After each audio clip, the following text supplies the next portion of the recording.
Hello, once again, ladies and gentlemen. It's Professor Otaku here to talk to you about giant robots, a genre that is very near and dear to my heart, as you can probably see from my channel, where I talk about robots basically all the fucking time.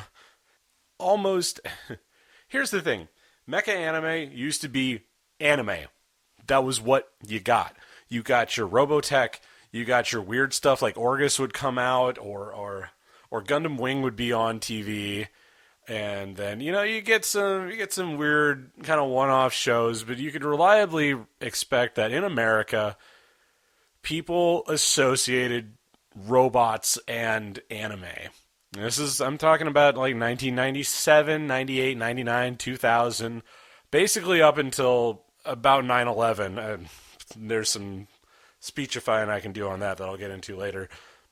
But point being, mecha anime used to be such a huge part of anime as a genre, as a medium, and now you're lucky to get one or two mecha shows at all spurt out over say 4 or 5 seasons. What in the hell happened? Well, for starters, and this is I'm going to go very broad here. It's very hard to sell a mech show because one of the big things that you have to do to sell a mech show is to sell toys. And there's not a lot of call for mecha toys nowadays. And I know that sounds ridiculous, and I'm sure if you walk down the aisle at your local Toys R Us or whatever, you're like, oh wow, they're Power Rangers toys and that sort of thing. Oh, they all got giant robots in them. You get power armor and whatever. Well, here's the thing: for the most part, in Japanese culture, we are looking at a dearth of robot stuff in general, and the stuff that is made for collectors. It is made for nerds like you and me, and it has a huge markup value. Now, without getting too far into it, the places where mech toys are being sold are not from anime. They are from Super Sentai, and they are from whatever spin-off there is, or whatever off-brand Super Sentai style show is going on in the air right now. That's where a lot of the mech toys for kids, and I should preface this by saying mech toys for kids as opposed to mecha toys for adults or for teenagers or young adults. There will always be Gundam kits as long as you live, and that's a big enough genre that it may as well be its own, that could be its own topic. But the overall point is that mech toys, the Transformers, the Combiners, the Getter Robos, the Mazinger Zs, the Gundam stuff, especially the stuff that you buy these separate parts and they all come together and they do a thing, and that is largely by the wayside nowadays, and it sucks. I miss the genre desperately, and it's terrible, frankly. But here's the thing: the mech genre as a whole has died off in recent years because of a number of factors. One, the demographic just isn't there anymore. I mean, Gundam will continue to come out because Gundam will always sell because Gundam is Star Wars. Gundam is Marvel Comics over there, to be extremely reductive, of course. But there are ups and there are downs as far as Gundam productions are concerned, but it will always sell pretty damn well as far as model kits are concerned, and that keeps Bandai in the black.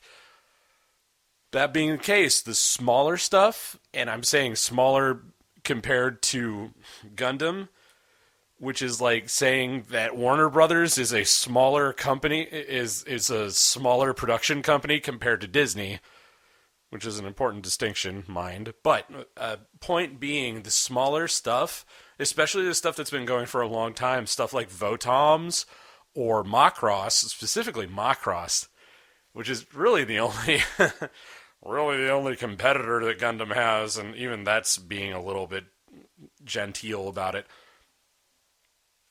They don't really have that same base. They don't have the dad taking his kid in and be like, "Oh, I remember when I used to build Gundam kits back in the '80s." And like, oh, son, little Toshiro or whatever your name is, you like that Gundam kit, son? Well, let's take it home and build it together, sport. Extremely westernized version of Japanese youth, apparently. The point being that one of the major reasons that the mecha genre is not what it used to be because of two very, very distinct and very separate things.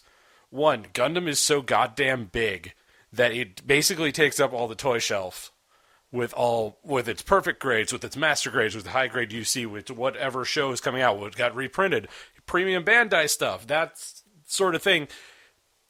There are entire shops literally dedicated to only selling Gundam kits and the paints and the clippers and the toys and the stands and the what have you. All this stuff goes together. It'd be like going out. It's going to a hobby shop is what it is, and picking up. Going into a store that only sells Warhammer merchandise, for example, only on a scale writ large, much larger than Warhammer. And because of that, because Gundam has basically crowded everybody else out, most animation studios are not going to get into a deal like Bandai had, or Bandai Sunrise had with Clover, or to produce die-cast model kits, plastic model kits, die-cast action figures, superposable action figures from Kyoto or from figure arts, that sort of stuff. They're not gonna blow the plastic on that license unless it's a proven hit. And so this brings me to the next point. Animation studios have so little capital to work with, and they are terrified of making a bomb. And especially if you're a mech show, there are very specific rules, quote unquote, and I'm speaking very generally here, very specific things that you have to follow to make sure that you don't bomb, because it's too damn expensive. And part of this I will lay at the feet of CG modeling, because that shit always looks awful, and it takes me really out of the whole thing. But anyway, you cannot have a bomb. If you have a bomb, your company, not the animation studio, mind, because they'll still be making their bank, but the people who bankrolled this are expecting a return on investment. And because of this, because of the fact that Japanese companies are still struggling with insolvency after 1992, I did a whole couple of videos explaining the Japanese economic bust, and it's still fucking up that entire economy. So here's the deal. You can't have a bomb. You can't recoup your costs from model kits and toys because nobody is really buying them unless you're Gundam, or unless you're Super Sentai, or unless you somehow manage to strike some sort of arcane deal with a wizard that will make your show an instant hit, that will allow you to sell model kits as far as the eye can see. Keeping also in mind that there is no support structure for things like model kit games. Like, there's no Gunpla battle game, which is ludicrous to me as a war gamer. Like, what the hell? Come on. So, that being the case, there's no support structure, and you can't have a bomb, so you're flying blind, hoping and praying. So what do? Instead of making a good show, you just put some titties in there, and you hope for the best. And I know that sounds ridiculous, but look at some of the releases that we've had in the last couple of years. Cross Ange, Great Revolution, Dai Shogun. That is all about fucking fan service. Demon Bane is another one. All of these mech shows, even the most recent Macross show has a lot of fan service in it. Now, Macross is different because it's always been making fun of the robot genres in very subtle and very unsubtle points, but they have the clout to do that because they're Macross and they've been going since 1982, and they have Shoji Kawamori backing them up. The thing was, there was room to do weird stuff, and there was room to expand out the genres in the 90s. And so we got great shows like Ray Earth, we got Escaflowne, we got stuff like that all the time. We got Gundam Wing, which you can hate or love. I'm not going to argue either way, but it brought women into mecha. That's unheard of. The genre started in 1972 and it was a boys' club 2 decades. Then Gundam Wing rolls around and some of these other shows with these super bishy characters, and it kind of ruined the genre because now they're trying to court women. It's not a bad thing to be inclusive. What is a bad thing is to shamelessly rip off what's successful. And so we ended up with things like Gundam Seed down the line, which had shamelessly bishy characters and terrible character design and bad writing all over the board and lackluster mecha design. You want to know what's going to kill a mecha show? Dumb designs. And they're omnipresent right now. Because CG modeling is so easy, you can just make things that are plated and put together out of sticks and straws, and it doesn't matter if they can hold up under their own weight. And another thing is that a lot of people, and this is bringing me back around to the second big, the money issue. A lot of studios and a lot of people who are making anime right now grew up on really classic shows. Zeta Gundam, Char's Counterattack, Macross Plus, Macross 7, Escaflowne, Ray Earth. But you know what the problem there is? They're not good writers. It's the same problem that Marvel Comics had during the 90s, where all of the creators were just like, look at my cool hero, isn't he great? And then so we got Jim Lee and we got Todd McFarlane and we got all these Image guys spinning off and doing their own stuff, and those books are categorically awful. There are moments of brilliance in a lot of them, but as a whole, they will be probably forgotten by history, whereas Spider-Man, Captain America, Batman, Superman will always be remembered because they've got good storytellers behind them. So back to my point, the inmates are running the asylum, not good writers are coming up. Those same inmates don't like complex narratives. Those same writers can't do it. They can't hack it. So they say, we can't make a bomb. We don't have structural support from toy companies to make a mecha show. Let's do a slice of life show instead. Those always sell. Those aren't played out. Those were played out in 2002 with a little show called Azumanga Daioh, but fuck if I know anything, right? The point being, those shows are cheap to produce.